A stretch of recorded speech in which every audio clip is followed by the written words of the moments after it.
Pinupuri ka namin, O Diyos, Ama, Anak at Espiritu Santo.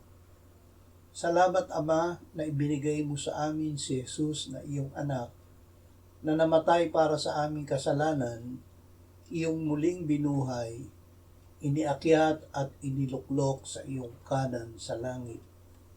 Salamat na ibinigay mo sa amin ang iyong banal na Espiritu at sa pamamagitan niya ay ibinuhos mo ang iyong pag-ibig sa aming puso. Panginoong Hesus, sa pamamagitan ng Espiritu Santo, ay nakita ka ni Simeon noong sanggol ka pa lamang na ikaw ang tagapagligtas na maghihirap at mamamatay para sa aming kasalanan.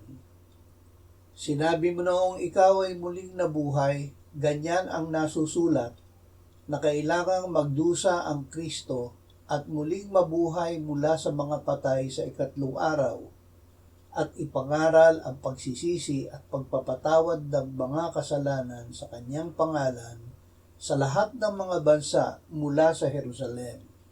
Amen.